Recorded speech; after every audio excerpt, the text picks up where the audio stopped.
So it's assessment time. I'm 2 weeks into my muscle gain plan, so it's time to take a look at the progress I've made and see what kind of adjustments I need to do. So I'm actually going to start at the top and go down. I took my measurements before I started the program, and then I took them again here at the beginning of the week, and this is what I come up with. Now I measured my neck, it didn't change. I'm not too surprised. I wasn't really expecting it to change.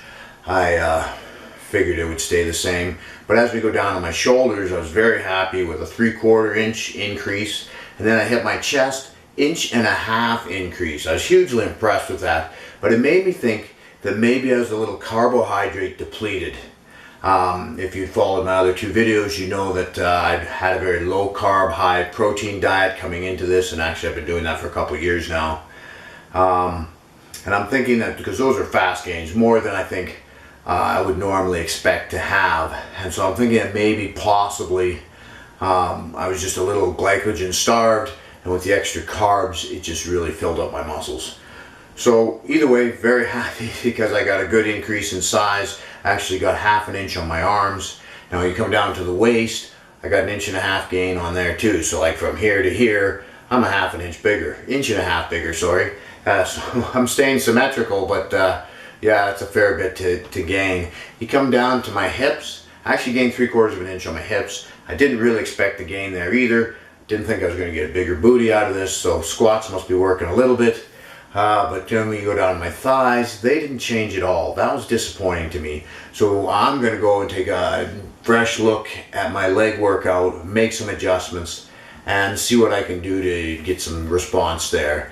When you drop down to my calves, I got 3/8 inch increase there. So good gains throughout the whole body except for the thighs. Good gains around the middle. I gained 10 pounds overall, so that's a fair bit, and actually because of that I'm going to make some adjustments to my diet. I'm going to cut my carbs back a little closer to my protein, so probably about 45-46% carbs, 40% protein, the remainder being fat. This is simply because I don't want to be 30 pounds heavier in 7 weeks, and I'm a little familiar with my body and cutting, and so in about 2 months in the past I lose about 8 pounds. So I don't really want more than 8 pounds of extra fat. Now at 10 pounds I'll have gained some muscle over this, and the goal is to gain 7, right? So really I've only got 3 pounds of fat to worry about. But we don't know if it's going to be that good or not. I certainly haven't gained 7 pounds of muscle yet. So let's not put the cart before the horse. Let's keep the fat under control, and we'll cut back a bit. I'm still well over what they recommend. They quite often recommend for a lean mass gain about 20 to 21 calories per pound of body weight, and so I'm well behind that right now, and still moving forward. We'll assess again in 2 weeks, see where we're at.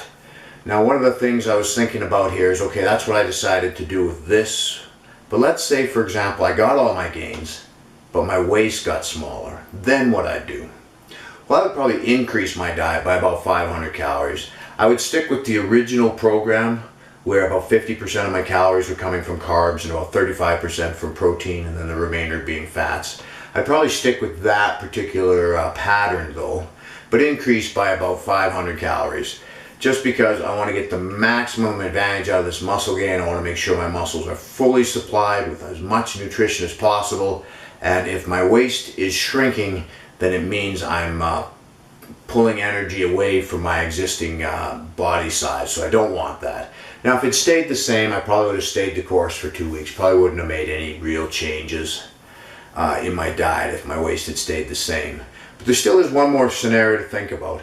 And what if my waist had gotten bigger, but I didn't get any gains anywhere else? Well, I see this as a twofold thing. One, I'd be going back and taking a look at my program, deciding if I need to make it more intense, whether it be higher reps or lower reps, heavier weight, more sets. What do I need to do to get more bang for my buck out of my workout? The other option is if I'm still sore by the time I'm going to work that body part again, maybe I need to take more rest. If I'm trying to work a body part twice a week, but by the time I get to the second time it's still sore, then maybe that's too often. Maybe I need to go back to once a week and just increase the volume in that once a week.